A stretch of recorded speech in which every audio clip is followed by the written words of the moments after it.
Je suis venu ici après avoir reçu un appel de Bernard Hinault me disant « Christian, faut que tu viennes, faut que tu y viennes, c'est formidable, c'est du jamais vu ». Nous sommes au col de la Lauze, à 2304 mètres d'altitude.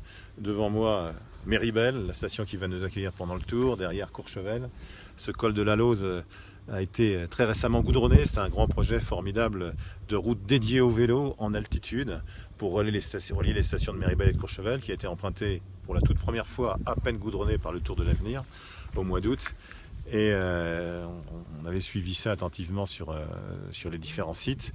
Et lors de la dernière arrivée d'étape du Tour de France à Val Thorens, où était convié bien sûr Thierry Monin, le maire de Méribel, je lui ai dit ce serait pas mal qu'on se voit après les vacances. Et ça s'est produit. Et quand je suis venu ici, après avoir reçu un appel de Bernard Hinault me disant « Christian, faut que tu viennes, faut que tu y viennes, c'est formidable, c'est du jamais vu », je suis venu avec mon adjoint Pierre-Yves Touot et j'ai dit en partant à Thierry Monin, le maire des Allues, le maire de Méribel, on est venu parce qu'on se disait que c'était formidable, mais c'est encore bien mieux que ce que j'imaginais. Je pense que c'est ce que vous avez vu, vous, reporters de terrain, parce qu'au-dessus de Méribel, sur les 6 km de route, il y a des ruptures de pente incessantes.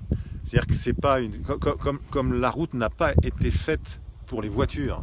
C'était un chemin qui existait, qui a juste été goudronné. Donc vous passez de 2% à 20%, il y a une succession de murs, ça tourne à droite, ça tourne à gauche. C'est absolument exceptionnel. Pour moi, c'est du jamais vu. Un col comme ça, il n'existait pas, ce col-là. Le col de la Lauze, c'est pas le plus haut de France. Le décor est absolument magnifique, mais il y a d'autres décors comme celui-là. Sa spécificité, sa force incroyable que l'on ressent dès qu'on pose le premier pied sur cette nouvelle partie, c'est de se dire qu'il est différent de tous les autres. Il est différent. Et en ce sens, aujourd'hui, il est unique. Donc, en effet, il y a une candidature de la station de Méribel depuis longtemps. Je rechignais parce que Méribel est une station de renom, de prestige, mais la montée n'est pas extraordinairement dure.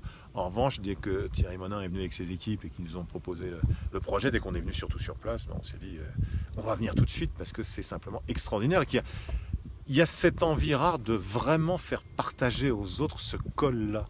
Avec la vue que vous voyez, le Mont Blanc derrière nous, une vue à 360 degrés, on aperçoit à peine plus bas le Méribel de 1973 où Bernard Thévenet, sous l'orage, a gagné l'étape, dans un tour gagné magnifiquement par Luis Ocaña. Bref, là on est subjugué, c'est vraiment le mot, on est soufflé par ce qu'on voit.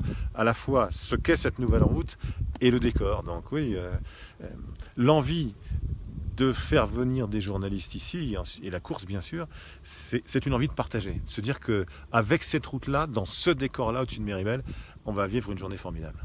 C'est le toit du Tour, c'est l'étape Rennes. Alors c'est le toit du Tour, oui, mais c'est bien plus le col de la Lauze que simplement le toit du Tour.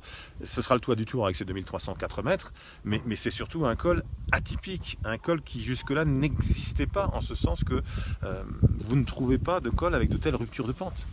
Et vous vous en êtes rendu compte vous-même. C'est quelque chose de complètement différent. Et là, on a des murs à 20% qui se succèdent, des replats, des murs, on est à 2300 mètres. Ça veut dire qu'évidemment, ce sera un rendez-vous déterminant. Il y aura d'autres rendez-vous très importants. Mais ça, oui, il ne faudra pas le louper ce jour-là. Le favori du Tour de France qui ne sera pas bien ce jour-là, il pourra laisser tomber toutes ses ambitions, c'est sûr. Retrouvez tout France Bleu sur francebleu.fr.